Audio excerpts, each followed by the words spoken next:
हार्दिक अभिनंदन करती है। हमारा ऑर्डिनेशन की मुख्य मांग है वो पेंशन से संबंधित है। ये अभी बाबू साहब अपने जो हमारे देवीलाल ठाकुर जी प्रदेश अध्यक्ष हैं डायरी कोऑर्डिनेशन कमेटी के, और अभी एक हाल ही में संघर्ष समिति बनी है राज्य कार्यकारिणी की, उसके भी ये पूरी स्टेटस लिखते हैं। ये अभी थोड़ी देर में वार्ता करेंगे। इसके अलावा भी और मुद्दे होंगे रखेंगे, लेकिन मुख्य जो हमारी मांग है वो पेंशन से संबंधित है। राज्य सरकार ने पेंशन घोषणा की थी, लेकिन उसके बाद बारे में ये भरोसा पूरा देने आपको बता देंगे।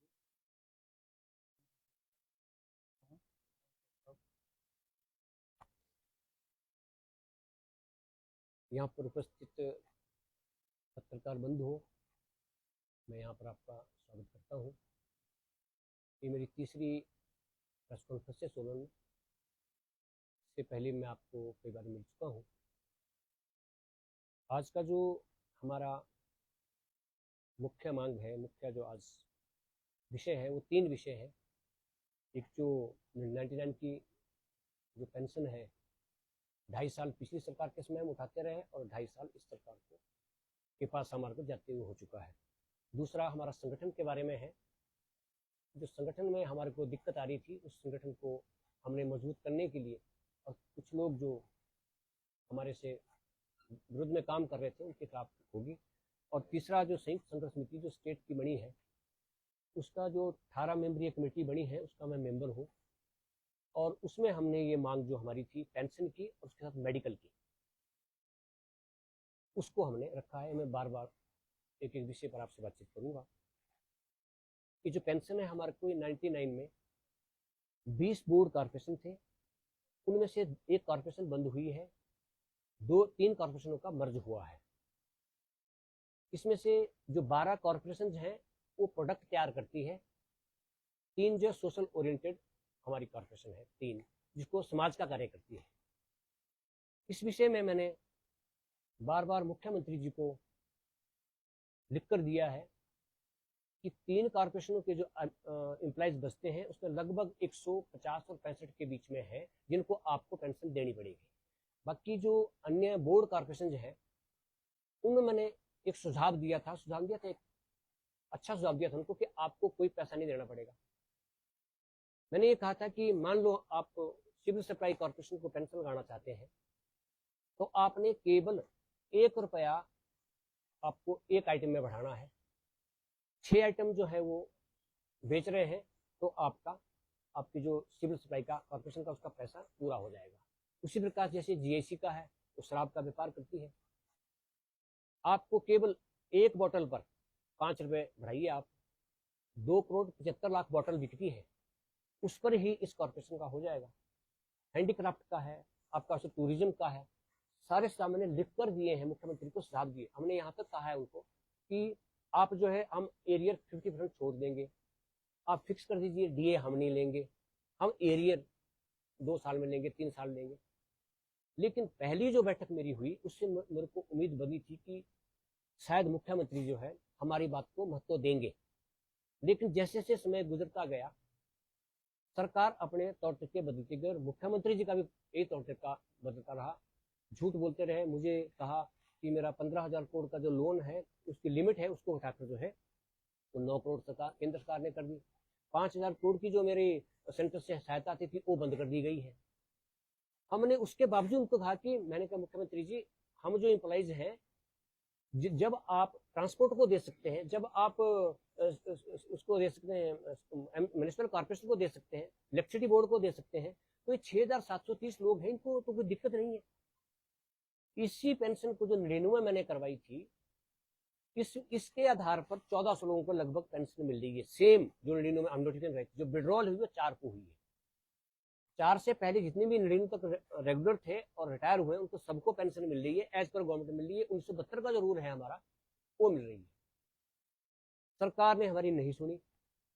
मैंने विधानसभा घेराव किया, जगह जगह लोगों को खड़ा किया। अब मैं आपको पत्रकार बंधु बताना चाहता हूं कि हमारे बीच में 75 से ऊपर के लोग हैं, 70 से ऊपर के लोग हैं, क्या इसमें हम सड़कों के लायक हैं?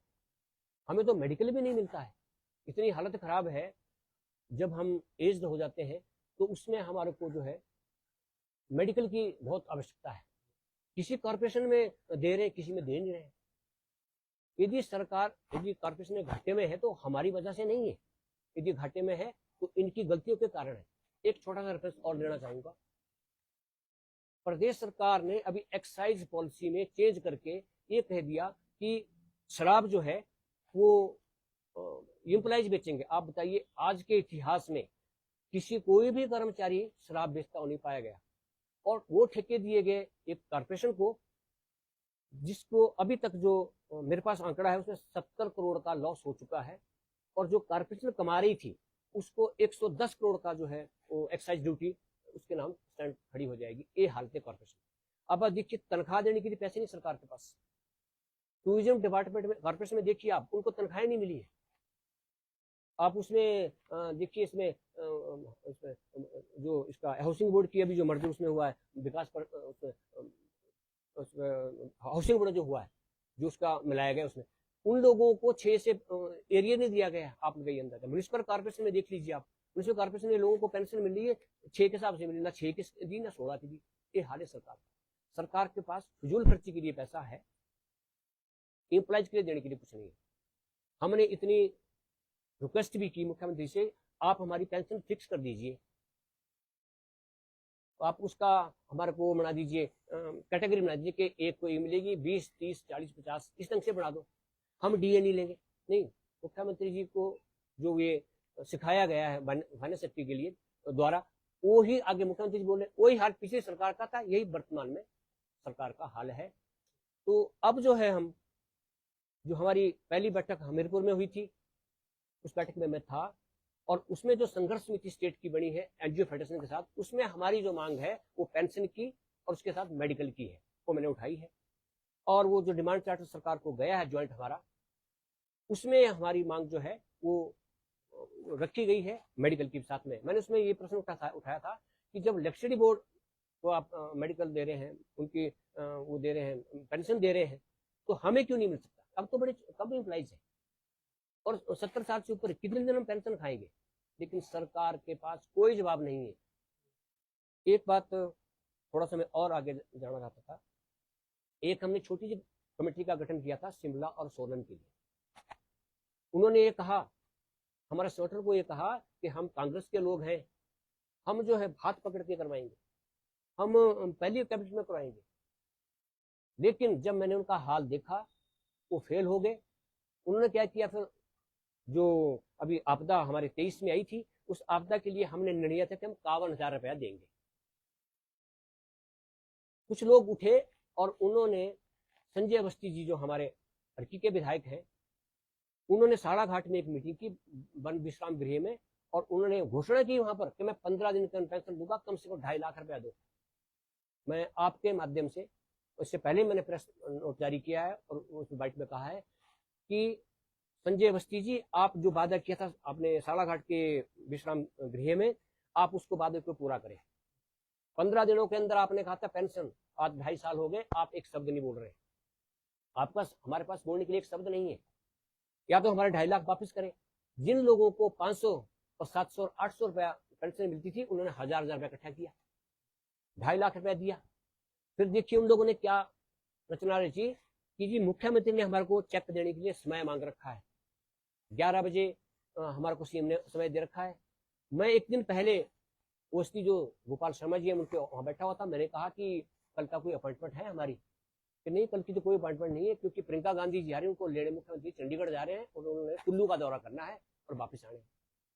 फिर 9 बजे मैसेज डाला गया उन लोगों द्वारा, लोगों को हमारे वर्ग लाया गया। आज जो स्थिति हमारे कॉर्पोरेट सेक्टर की है, वही एनजीओ फेडरेशन की, हमें हमारे को जीरो से उठना पड़ रहा है।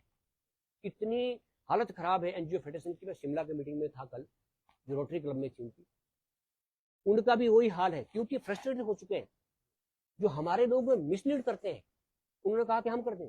एक बात मैं और बोलना चाहता हूँ, धनराम सांडिल जी ने यहाँ पर कहा था, यहाँ पर इसी रेस्ट हाउस में कहा था कि जैसे हमारी सरकार बनेगी हम आपको पेंशन दिलाएंगे।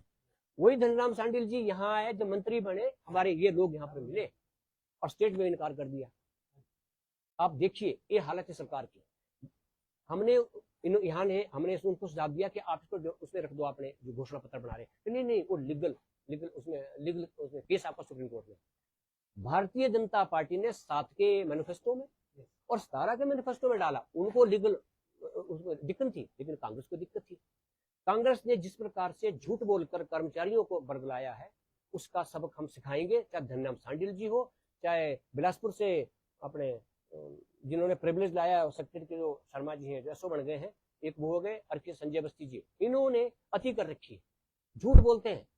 आपके उप मुख्यमंत्री मुकेश अग्निहोत्री जी, वो बोलते हैं मां चिंतपूर्णी की कसम हम आपको पेंशन देंगे। हमारे जिलाध्यक्ष वहां पर उनसे मिले, उन्होंने बोला नहीं, चिंतपूर्णी का 58 साल की देंगे, पक्की नौकरी देंगे। कुछ भी नहीं दिया, हमारे को ठगा गया है। हमारी तो इतनी हालत खराब है कि गवर्नमेंट को तो तब भी कुछ ना कुछ मिल जाता है। हमारे जब डीए के ऑर्डर होते हैं उससे सब्जेक्ट टू भी लिखते थे financial position in the corporation. ये हालत है हमारे कॉर्पोरेशन की, जबकि हम 40 साल नौकरी करते हैं, सरकार को रेवेन्यू कमा कर देते हैं, हम, लेकिन उनको कोई लेना देना नहीं है। जो खर्चे हैं वो हमारे से, बाकी सरकार चल रही है। मेरा आपके माध्यम से सरकार से फिर आग्रह है कि समय रहते हमारी पेंशन को दे दे, नहीं तो आपका हालत हम खराब करेंगे और मिट्टी में मिलाएंगे। हम ऐसे बोलते नहीं इन शब्दों को, नाम यूज करते हैं, लेकिन ये स्थिति आज हो चुकी है। मेरे ऐसे कर्मचारी जिनके पास दवाई के लिए पैसे नहीं है, नरेगा में काम करते हैं। क्या 60 साल के बाद हम नरेगा में काम करने के लायक है? सरकार, हम भी part and parcel, NGO federation जितनी काम करती है उतना ही हमारी सभी कॉर्पोरेशन करती है, हम उनको कमा कर देते हैं। सरकार के पास रेवेन्यू का क्या सोर्स है? आप देखिए, आप यूनिवर्सिटी को पेंशन दे रहे, 20,000 करोड़ का खर्चा हुआ एक साल, उनको तनख्वाह नहीं मिली। लास्ट मंथ में उनकी तनख्वाह नहीं मिली थी। उन लोगों ने 10 करोड़ से गुजारा करोगे थे, ये कहा गया। अब हमारे साथ जो है, जो कॉर्पोरेट सेक्टर के जितने भी ग्रुप है, चाहे अपना इलेक्ट्रिसिटी बोर्ड है, ट्रांसपोर्ट है, म्युनिसिपल कॉर्पोरेशन है, सभी यूनिवर्सिटीज है, अलॉन्ग विद एजुकेशन बोर्ड भी इस स्टेट जो कार्यकारिणी बनी है इसके हमारे मेंबर बन गए हैं। और अगला जो कार्यक्रम 17 तारीख का हमारा स्टेट घेरने का है, उसका डिस्ट्रिक्ट को घेरने का है, जिससे यहाँ जिम्मेवारी लगा दी गई है। ऐसे मैं शिमला से हूँ, लेकिन मुझे सोलने की जिम्मेवारी दी गई है। तो सोलने में जो भी यहाँ पर डीसी ऑफिस के पास धरना होगा 11 से जो है वो 3 बजे तक का है। मैं आपके माध्यम से एक बात और, जो हमारे स्टेट के अध्यक्ष एक्शन कमेटी के बने सुरेश ठाकुर जी, मैं उनसे भी आग्रह करना चाहता हूँ। सुरेश ठाकुर जी, आप जो बातचीत करते हैं वो केवल एनजीओ फेडरेशन के बारे में बात कर रहे हैं। आप जो कॉर्पोरेटर आपके साथ जुड़ा हुआ है उनका आप नाम लेते हैं, उनकी मांगों आप बात ही नहीं करते। बाकी तो चलो मांगे कॉमन है हमारी, चाहे एरियर का हो, ग्रेस्टी का हो, ये कॉमन मांगे हमारी, लेकिन इस बात को वो नहीं उठा रहे हैं कि इसमें बोर्ड कॉर्पोरेशनों में जो है क्या हालत है। आपकी ट्रांसपोर्ट में जो रिटायर हो गए उनको एरियर अभी तक नहीं दिया, 10-10 साल रिटायर हो गए, इतनी हालत खराब है। अन्य कुछ इस बारे में आप पूछना चाहते तो पूछ सकते हैं।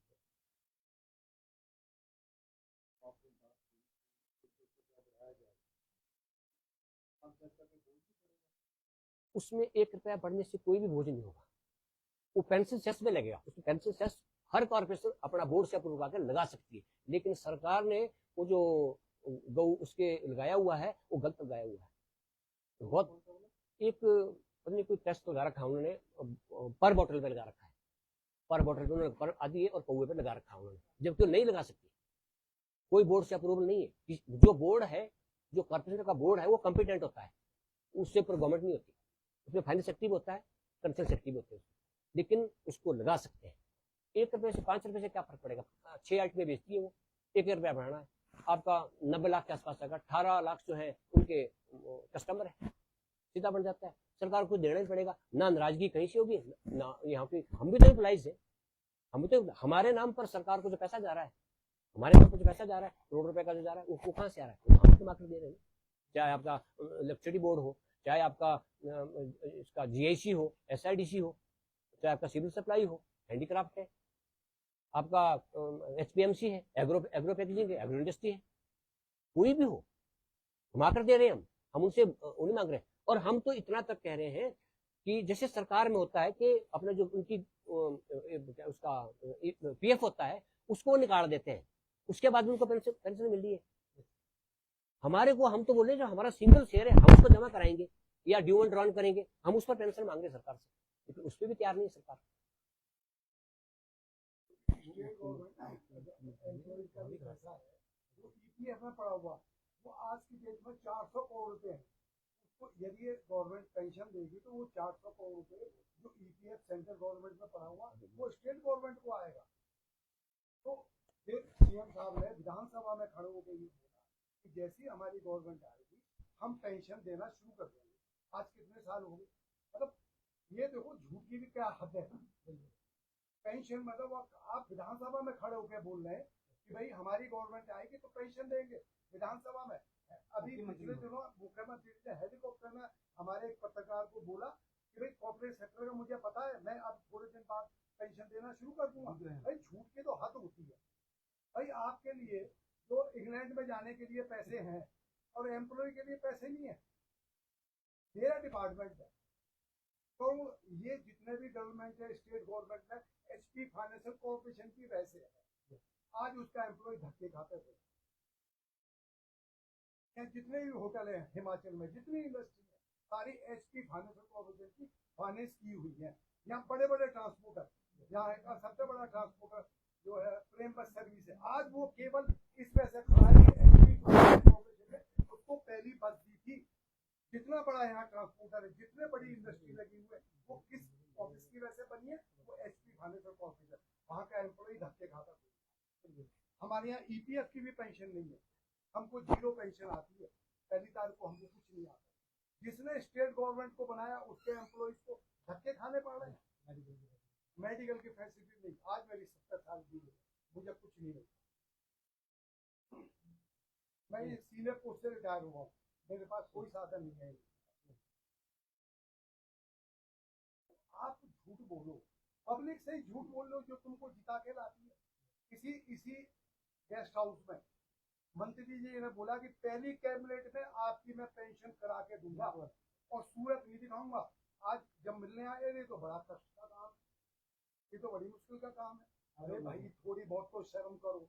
आप लोगों बुढ़े बुढ़े लोगों को तुम शर्म कर रहे हो, 5-5, 6-6 पेंशन खा रहे हो आप लोग। अरे थोड़ी बहुत तो शर्म होनी चाहिए तुम लोगों में। एक दूसरा एक इसी विषय में एक विषय और है हमारे पास। जो रीजनल परमानेंट कमिश्नर है, उस ऑफिस में हमारे कुछ एम्प्लॉयज को पेंशन मिल रही है, वो नॉमिनल मिल रही है, किसको 700, किसको 800। लेकिन अब कुछ बड़ी पेंशन का भी वहाँ से सुप्रीम कोर्ट से केस जीते हैं। तो उसमें क्या हुआ है कि उन्होंने कट ऑफ डेट लगा दी कि सितंबर 14 के बाद वालों को मिलेगी, उससे पहले वालों को नहीं मिलेगी। अब देखिए आप, जिन लोगों ने अपनी सारी जिंदगी कॉर्पोरेट के काम में लगाई, उनके सीपीएफ वहां पर गया, कुछ में तो कमी है, ऐसा तो नहीं उसमें कुछ में कमी है।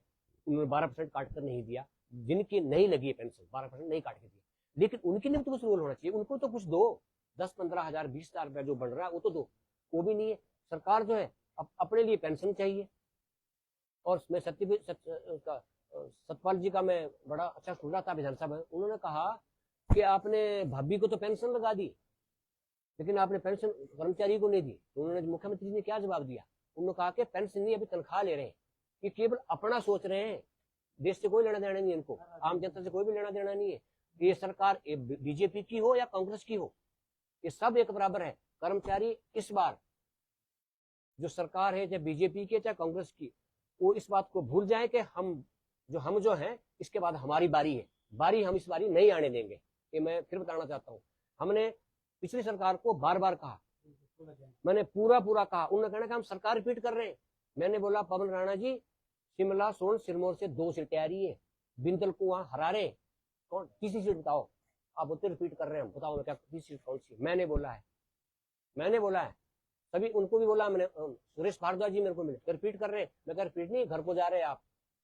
मैंने जो अपने फॉरेस्ट मिनिस्टर थे गोविंद ठाकुर जी, वो मेरे को झरने रेस्टोरेंट में मिल गए, मैंने उनको भी समझाया वहां पर, उनकी बहन भी वहां पर आई कि जी मेरे पास संघ की जिम्मेदारी है उसकी मंडी कंस्टिट्यूंसी की, तो ये क्या बोल रहे हैं आप? मैंने वहां ठीक बोल रहा हूँ गोविंद ठाकुर जी, आप यहाँ परोठे खाते मेरे को मिलेंगे और आप एक्स होंगे, ये मेरा सामने घर है, मैं यही मिला करूंगा आपको। मैंने बोला है गोविंद ठाकुर जी को, आप समझा लो मुख्यमंत्री को, जयराम जी को। तो मेरा बोलने का मतलब हमने पूरे स्तर पर उठाया, विधानसभा घेरी, मिले, जो जहां मिला, इवन आप जेपी नड्डा जी को मिले, आप अंदाजा लगा सकते जब अध्यक्ष बने, बिलासपुर में 75 लोग थे मेरे साथ और मेरा जनरल सेक्रेटरी भी साथ में थे। हम 75 लोग थे, उन्होंने कहा हम करेंगे, नहीं किया। बोलने का मतलब है कि हम जो स्तर थे हमारे वो सभी किए हमने, लेकिन इस सरकार नहीं मान रही है। और वर्तमान सरकार का वही हाल है। यहाँ वो प्रियंका गांधी जी आई, वो बोलते जी हम तो पहली में 60,000 की नौकरियां दे देंगे, दूसरी में हम 1 लाख की दे देंगे। अब क्या बोल रहे हैं, नौकरी नहीं बोली करते हमने। अब देखिए आप इनका हाल, झूठ देखो। अब सुखू जी बोलते हैं कि पहली हमने कहा बोला है, ये तो 5 साल में होगा। ये कोई भाषा थोड़ा भी है। ये जो है ये देश को लूटने आए हैं और देश को लूट रहे हैं, और हम लोगों को और आप लोगों को इस बारे में सोचना पड़ेगा, सभी को सोचना पड़ेगा।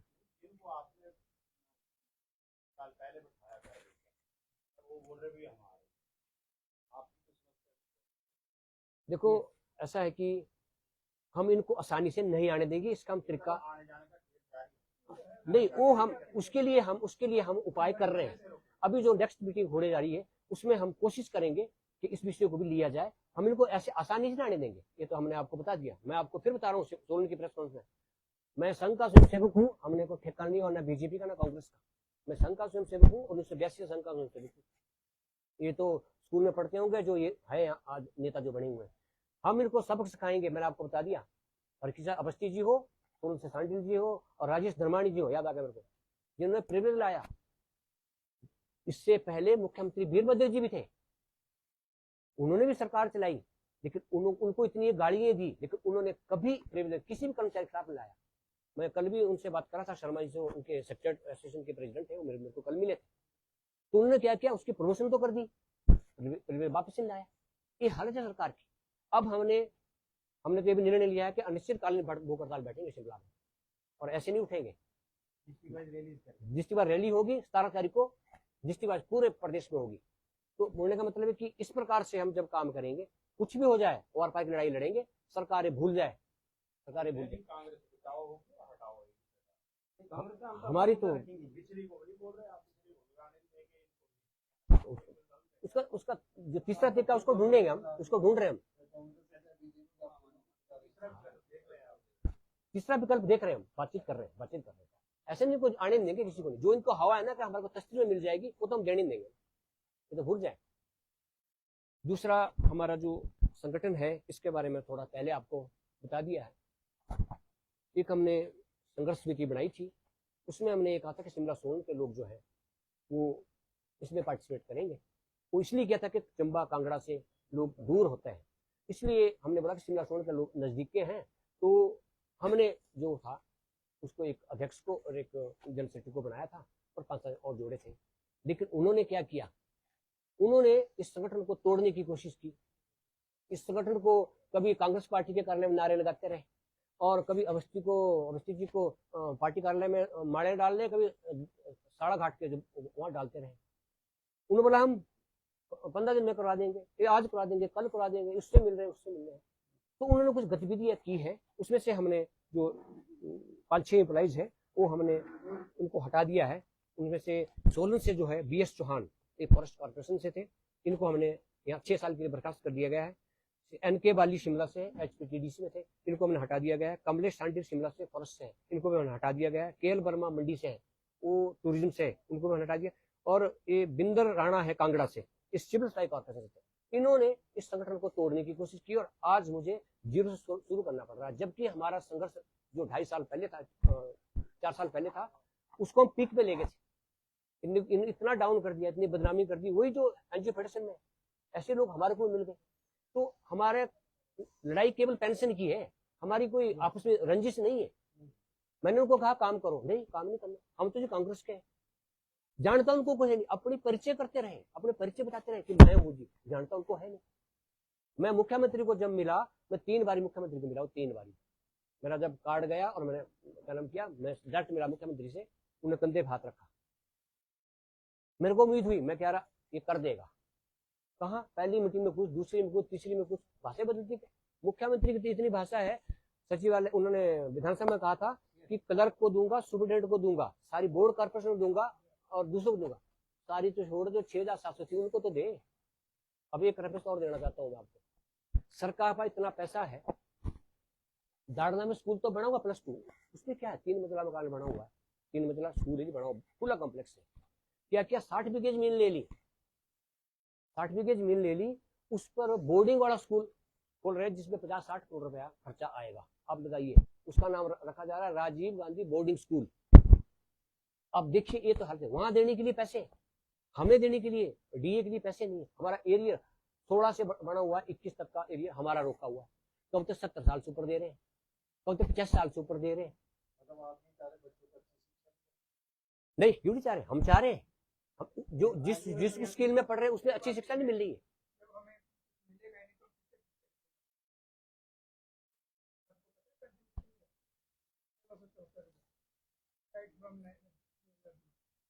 एक और बात है ना, 1673 तो मिल रही है, परंतु तो 1499 से 2004 तक जो रिटायर हुए 1422 हैं, जो रिटायर हुए उनको पेंशन मिल रही है, वो भी हमारे ही पार्ट है, उनको मिल रही है पेंशन उसी नोटिफिकेशन से, 99 जो नोटिफिकेशन उसी से ही है। वो डिस्पैरिटी वो डिस्पैरिटी 2004 से पहले रिटायर हो जाते हैं, गलती की आपने, होता है कि ये जो ये इनके बाद बुलाऊंगा। अब देखिए, मैं आपको एक किस्सा बताता हूँ और आप मानेंगे। आप हैं पत्रकार, आप पत्रकार हैं, अगर एक पत्रकार को पेंशन सरकार दे दे तो आप रोएंगे या नहीं रोएंगे? दूसरे भी रोएंगे कि हमें क्यों नहीं मिल रही, इनको मिल रही है। मेरा एक तो यादव जो जून 2073 में ज्वाइन किया, मैंने जनवरी 73 में ज्वाइन किया। ज्वाइनिंग की बात होती है, वही सर्विस रूल, वही सब कुछ, वो 2004 में रिटायर हो गया, उनको पेंशन मिल रही है और पूरी पेंशन मिल रही है, 18-20 लाख रुपए उसको एरियर मिला और मुझे ले 1577 में 2007 में रिटायर हुआ है। ये कोई कानून है, ये कोई रूल है? बताइए आप, जिस पैर की है आपको पेंशन मिले, दूसरे को ना मिले, कैसा लगेगा? तब हम आज सारे इकट्ठे हुए हैं। कितने लोग ऐसे आप? हम 6,500 आदमी हैं और 6,500 आदमी रो रहे हैं, घर में रो रहे हैं। जाके देखिए उनके घर में क्या हालत होती है। हम ऐसे ही नहीं इकट्ठे हो रहे हैं, हम आप लोगों के लिए बताना चाह रहे हैं कि हम क्यों दुखी हैं, हम दुखी क्यों हैं। हम इसलिए दुखी हैं, हमारे को रोटी नहीं मिल रही। हम बड़ी मेहनत कर करके, कोई दुकान चला रहा है, कोई घर में काम कर रहा है, तब जाके 2-4 रुपए कमाता है और काम कर रहा है। ये उम्र है मेरी, मैं 79 ईयर्स ओल्ड हूँ और मुझे आज आप लोगों के साथ ऐसी बात करनी पड़ रही है। मैं रिटर्न में भरता हूँ इनकम टैक्स की। एक मेरा दोस्त है, रिटायर्ड है, PWD से 17 लाख रुपए में साल की पेंशन मिली है उसको, HCM है, उनकी रिटर्न भरी थी मैंने। तो ये क्या क्या ये डिस्पैरिटी है? सवाल इस बात का है। मैं तो ये कहता हूँ ये डिस्पैरिटी खत्म होनी चाहिए। एक ज्वाइनिंग होती है ना कि रिटायरमेंट। तो जो NPS लागू हुआ था उनके लिए भी ऐसे ही था कि जो पहले ज्वाइन कर चुके हैं उनको तो पूरी पेंशन मिल रही है, लेकिन उसके बाद NPS लागू की, जिसको इन्होंने आप OPS लागू की। सर्विस रूल सबके बराबर होते हैं। तीसरा हमारा जो विषय है वो है संघर्ष समिति। संघर्ष समिति में हमारे जितने भी बोर्ड कॉर्पोरेशन है, इनका एक बहुत बड़ा सम्मेलन फर्स्ट जो हुआ था वो हमीरपुर में हुआ था। उस मीटिंग में मैं भी इनवाइट था। उसमें भी हमने स्पष्ट उनको कहा है कि आप यदि हमारी मांग को लेकर चलेंगे तो हम आपका साथ देंगे, अदरवाइज हम अपने लेवल पे इसको जिसमें लड़ेंगे। लेकिन उन्होंने हमारे को पूर्ण आश्वासन दिया है और 14वें नंबर पे हमारी जो पेंशन की और उसकी जो मेडिकल की डिमांड है वो हम उन्होंने रख दी है। और उन्होंने कहा है कि जब भी वार्ता के लिए होगी तो आपके बीच 4 या 5 लोगों को हम, जब आपका विषय आएगा उसको बातचीत के लिए बुलाएंगे। मेरा सुरेश ठाकुर जी जो हमारे स्टेट के अध्यक्ष हैं, वो जुडिशरी से रिटायर हैं, उन्होंने हमें पूरा आश्वासन दिया है कि आपका प्रतिनिधिमंडल हम अलग बुलाएंगे और अलग अलग तरीके से बातचीत करेंगे। जैसे भी सरकार साथ बातचीत होगी, हम अकेले नहीं आने देंगे। तो आपके 3-4 आदमी को जो प्रतिनिधिमंडल है उसमें हम साथ लेकर जाएंगे और आपकी मांग को मिलाएंगे। और जेन्युइन मांग है आपकी, जब ट्रांसपोर्ट में तनख्वाह मिल सकती है, पेंशन मिल सकती है, मेडिकल मिल सकता है, तो इन बोर्ड कॉर्पोरेशन को क्यों नहीं मिल सकता? जो कुछ कॉर्पोरेशन प्रॉफिट में भी है, कुछ में आपका मेडिकल मिल रहा है, कुछ में नहीं मिल रहा है। तो उन्होंने वो मांग हमारी रखी है। बिलासपुर की दूसरी मीटिंग में हुई, कल मैं शिमला वाली मीटिंग में भी था, उसमें भी हमने अपना मुद्दा रखा है कि आप अपनी मत डिमांडों को उठाइए, जो कॉर्पोरेट की मांग है पेंशन की, आप उसको भी हाईलाइट करिए। ये हमारा रास्ता है।